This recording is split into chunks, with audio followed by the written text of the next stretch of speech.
Now, for me personally, this is a very depressing video to make because as a kid born in 1988, I was at the perfect age when the Mighty Morphin Power Rangers was on the TV and I loved it. The original Mighty Morphin. I don't follow any of the Dino Thunder Ninja Storm wank that came after it.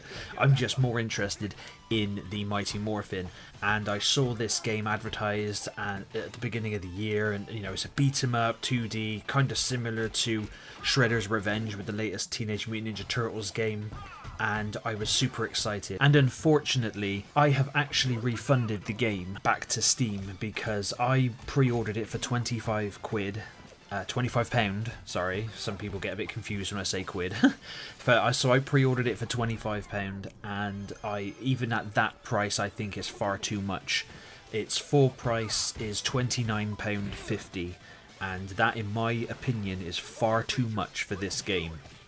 It's not a terrible game at all, however it's unfortunately not all that fun. You see, with Teenage Mutant Ninja Turtles Shredder's Revenge, the game plays incredibly well. The combat feels great, the movement feels great.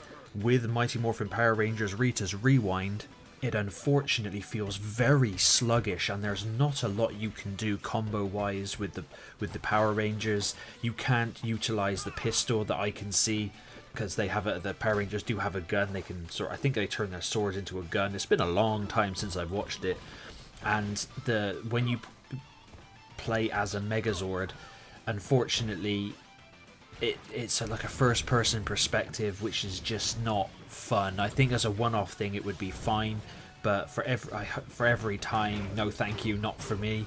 There is some cool unlocks that you can do, and you can visit the Juice hut where all the gang used to hang out, and I did like seeing Bulkin's skull, and their theme song is in the game. There is a lot of really cool stuff they did put in the game, but unfortunately on the gameplay side of things, it's just very underwhelming and really not what I'd hoped. And I haven't tried it myself, but apparently people are having trouble playing online with other people, which is a massive shame.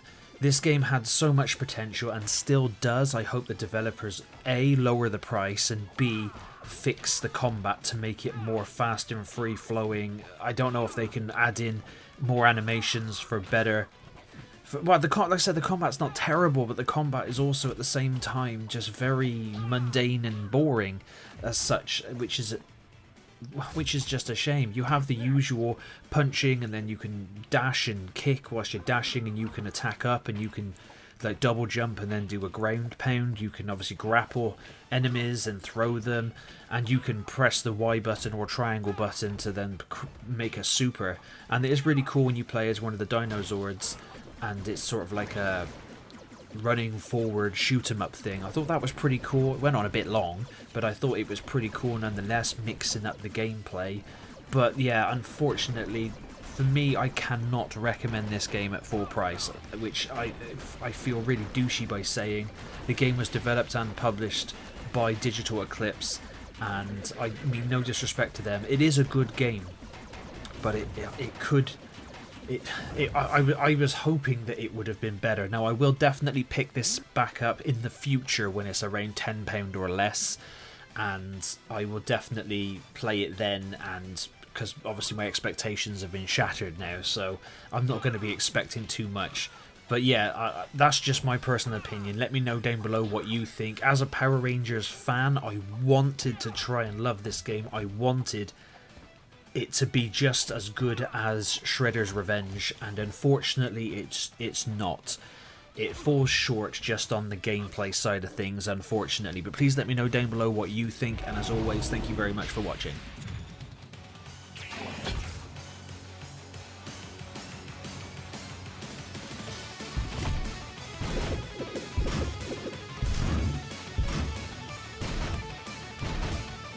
It's go time!